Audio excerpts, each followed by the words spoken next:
Bonsoir à toutes et bonsoir à tous, à tous. J'espère que vous allez merveilleusement bien ce soir. Et je vous retrouve pour cette nouvelle vidéo en A S M et R.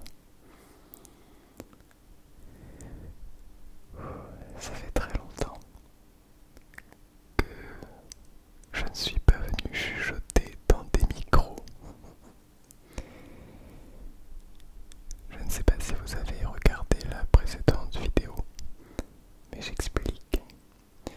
Je crois que c'est une vidéo que j'ai tournée le 25, quelque chose comme ça, le 25, 24, 23, quelque chose comme ça, juin. Et je tourne cette vidéo aujourd'hui, il me semble, le 31 ou le 1er, dans ces eaux-là, 31 juillet ou le 1er. Est-ce qu'il y a un 31 juillet? Oui, c'est ça. Et je crois qu'on est le 31 juillet.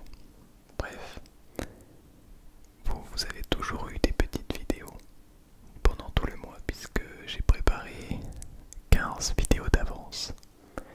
Mais ces 15 vidéos d'avance ont été écoulées. On a rayé le stock. Et maintenant il faut évidemment vous reproposer des vidéos. Mais je n'oublie pas l'accoutumée. Le costumier même, qui vient de la coutume, mot de bonheur et de sagesse.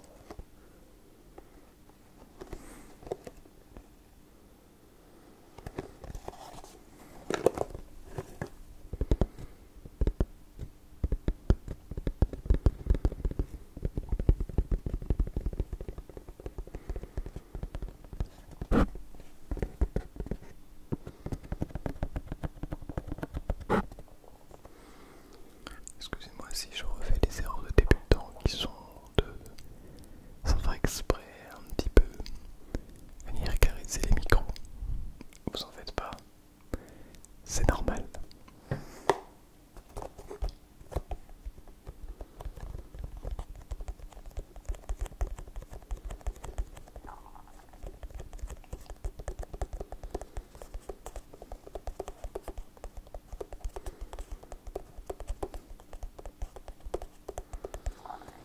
Bien. Et si mon ventre gargouille, c'est parce que j'ai faim. Alors, il n'en reste plus énormément.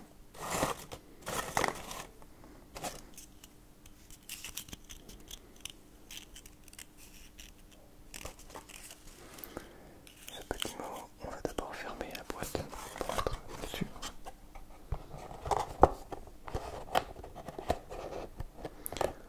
Plus aucun retour en arrière possible.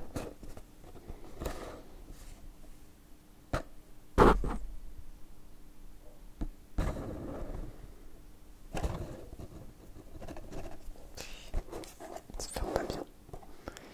Ce n'était pas satisfaisant. Veuillez m'en excuser. Alors, le dessin, ce sont de petites pommes en forme de cœur.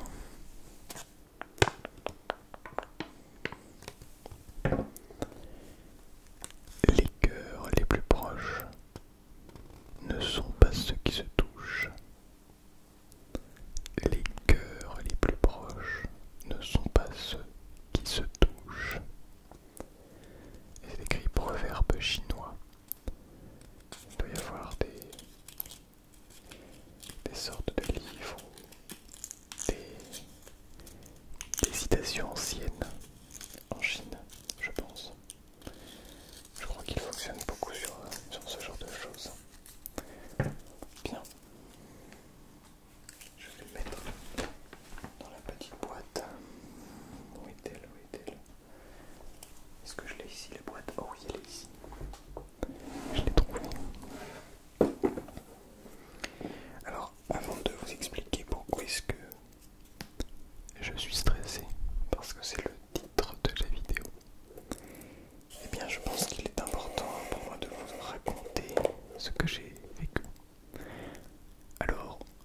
attention, une vidéo d'une vingtaine de minutes ne suffira pas.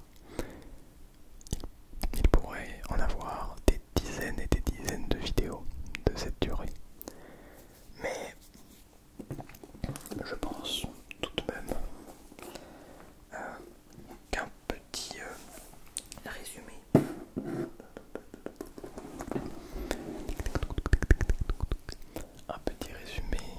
s'impose. Clac. Vous n'êtes pas donc sans savoir. Oh mais c'est pas en calme tout ça. Ok. Vous n'êtes donc pas sans savoir que je suis parti pour marcher le célèbre GR20. Le célèbre GR20 qui est donc, sur le papier tout du moins, l'un des chemins de grande randonnée les plus difficiles d'Europe, accumulant avec ses 190 km de marche et plus de 13 000 mètres de dénivelé.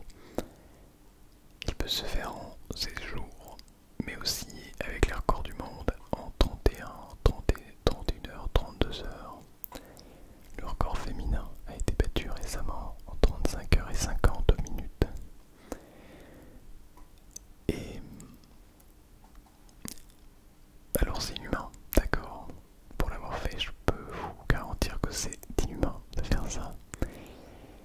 Donc nous avions pour objectif de le finir en 11 jours.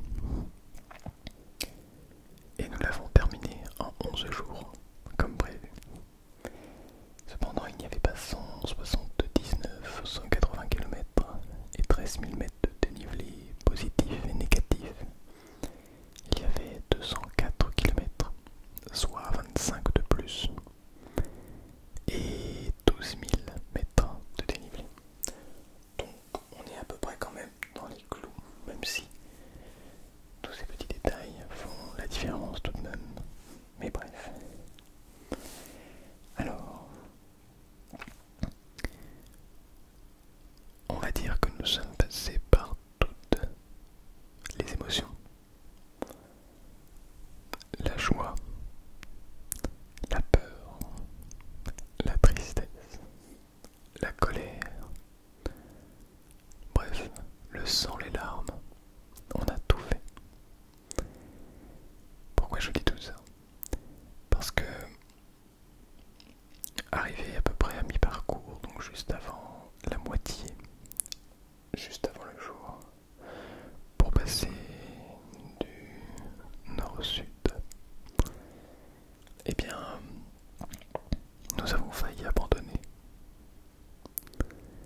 Et oui, nous avons failli abandonner parce que mon ami ne pouvait plus marcher.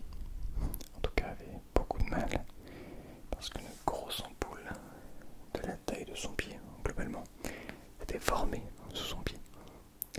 Donc d'abord une petite ampoule. On se dit on va mettre un compide. Un compide, pour celles et ceux qui ne savent pas, c'est comme un petit pansement, comme une sorte de petite peau qui va venir remplacer la peau naturelle le temps que celle-ci se régénère. Et donc il a mis un compide. Mais le compide est venu créer une seconde plaie et créer une seconde ampoule sur celle-ci. Et donc ça a rendu l'ampoule qui faisait cette taille-là à cette taille-là. Et malheureusement, dès lors qu'il posait le pied, ça lui faisait très très mal. Et même plus que ça, quand il était allongé, ça allait parce que le sang ne circulait pas. Mais dès lors qu'il se mettait debout, son pied en bas, eh bien ça lui faisait mal puisque le sang circulait et donc il ressentait directement la douleur. Alors qu'est-ce qu'on s'est dit? Bon, on va aller voir un médecin au refuge suivant, parce qu'au refuge où on était, il n'y avait absolument pas de médecin, il n'y avait rien du tout. La seule possibilité, c'était l'hélicoptère, mais on se voyait très mal appeler l'hélicoptère pour quelque chose comme ça. Parce que si jamais on l'appelle et qu'il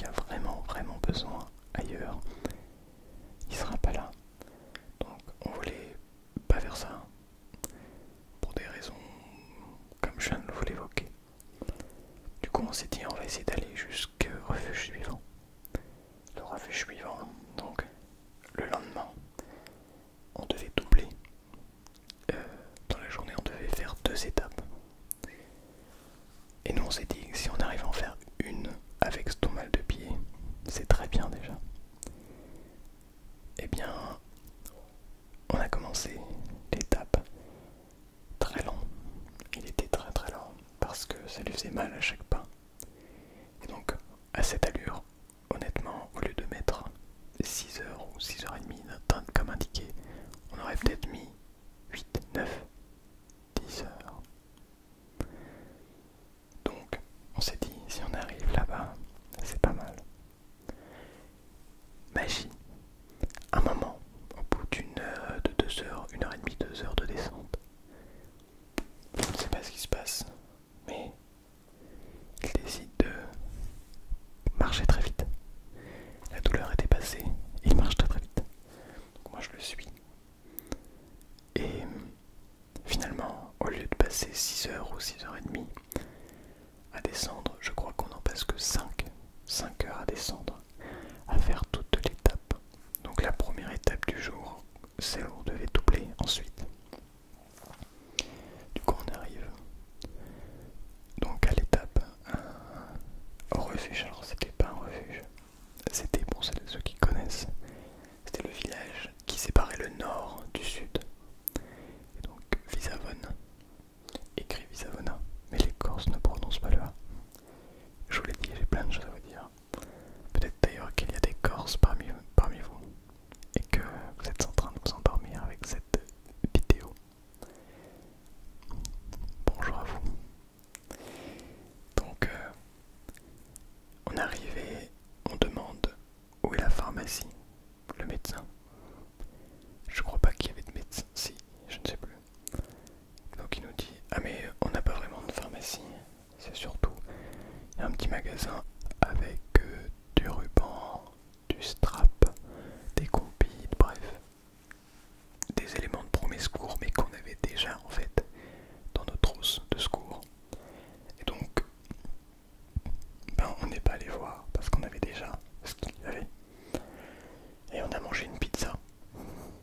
Voilà, c'est une ville, une toute petite ville, un tout petit village. Et il y avait une pizzeria. Donc on est allé prendre une pizza en plein milieu du Gervin. Ça nous a mis très très bien, on va pas se mentir. Et puis, après avoir mangé de la pizza, lui 2 coca, moi 2 iced tea, on a grave déconné à ce moment-là. Surtout ne faites pas ça. Le premier iced tea, le premier coca, ça allait. Deuxième iced tea, je ne sais pas ce qui se passe, mais j'ai la tête qui tourne, je me sens vraiment pas bien, genre comme si je venais de me donner un pic de sucre. Mais genre je me sens lourd, fatigué, c'est très dur.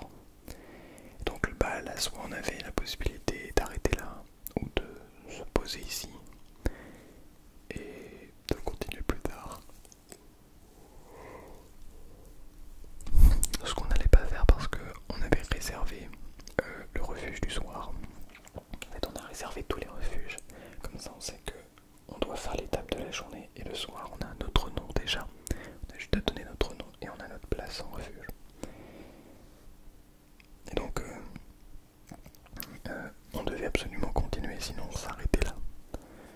Donc lui il était prêt pour faire une sieste et moi j'étais pas bien du tout, mais on s'est dit ok, si on n'y va pas maintenant on va arriver très tard et ça va être mauvais pour la suite. On va se décaler. Quand je dis très tard, c'est genre à partir de 18h, 19h, c'est déjà très tard. Parce que 20h, on dort en fait. Quasiment 21h on dort.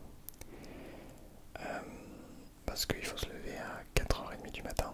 Donc il faut bien avoir toutes ces heures de sommeil. C'est très très important. Du coup, on a réussi à repartir. Et on a continué. Et on est arrivé le soir à un refuge qui s'appelle Capanel, qui était un très bon refuge, qui était une station de ski. Donc on est en hiver, là on était en été, donc c'est un refuge pour le GR20. Il y avait aussi un restaurant, il y avait plein de trucs. Donc là on a pu bien se mettre, on a pu bien manger, on a pu bien se reposer.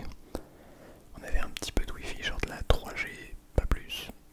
Mais juste pour lui, du coup on a pu appeler nos proches. Ce qu'on n'avait pas pu faire depuis le début, il me semble, si peut-être un petit peu à un moment. Mais voilà, donc globalement on avait de toute façon du réseau en haut des montagnes. Et pas dans les refuges, très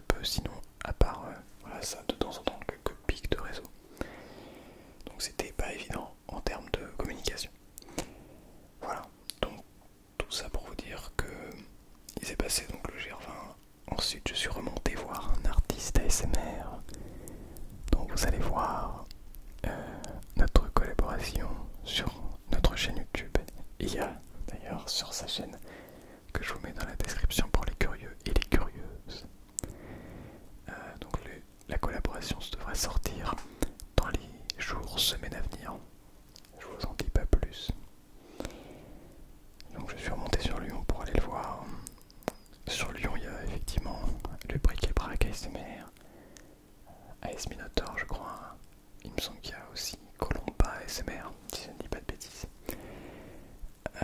Ou Rendez-vous ASMR, je ne sais plus. Mais en tout cas, il y a d'autres artistes ASMR que je n'ai pas pu voir. Mais voilà, au moins, si jamais un jour ou l'autre je repasse sur Lyon, il y a quelqu'un qui m'écoute, pourquoi pas. Et donc ensuite je suis allé rejoindre ma famille en Ardèche, puis on est monté en Suisse. Et là, je suis donc rentré il y a 2 jours et je tourne cette vidéo aujourd'hui. Voilà. Mais tout ça pour vous raconter, je vous raconte tout ça parce que, eh bien depuis que je suis rentré, je sais pas si vous allez le voir, mais je me gratte pas mal. Ici ça va. J'ai un peu d'eczéma au niveau des pliures de bras, là où c'est fragile, parce que je me gratte. Et donc c'est des démangeaisons qui sont liées au stress. Et pareil, je me ronge les ongles, ce que je ne fais pas toujours, ce que je fais rarement. Et du coup, je voulais le partager avec vous, essayer de comprendre pourquoi. Je pense que c'est le fait de ne pas sortir de vidéo qui commençait à titiller cette relaxation qui vient justement m'envahir dès lors que je vous propose cette relaxation à vous aussi. À partir du moment où je vous sais relaxer, cela m'apaise. Et je pense que ça va me permettre de faire plus attention à ça que de vous en avoir parlé. J'ai l'impression que il fallait que je vous raconte une partie de mon histoire, de cette aventure. Et j'essaierai de le faire plus en détail si ça vous intéresse. Mais je me devais de le faire. Voilà. Sinon quoi d'autre? Eh bien, je vais essayer de vous proposer des vidéos de changer. Enfin, de changer. Pas forcément de changer, genre finito, mais d'évoluer. Voilà, d'avancer en termes de propositions artistiques, d'idées, de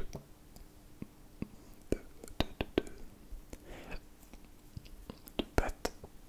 Enfin bref, en gros, de ne pas rester sur le même, sur les acquis et de sortir de la zone de confort aussi un petit peu. Bref, je ne vous en dis pas plus, encore une fois. Et dernière chose, je voulais vous remercier parce qu'on n'est pas loin des 10 000 abonnés. On est à 9 800 je crois. C'est énorme, vraiment, c'est vraiment beaucoup. Même si on est encore loin de mon objectif, qui sont les 100 000 abonnés. Mais, enfin, en tout cas, un objectif chiffré, on va dire, un objectif concret, plus que juste d'en vivre, hein. Mais voilà, on va dire, si on doit donner un objectif, c'est plutôt les 100 000 avant les 10 000. Les 10 000 c'est énorme. Et d'imaginer 10 000 personnes, c'est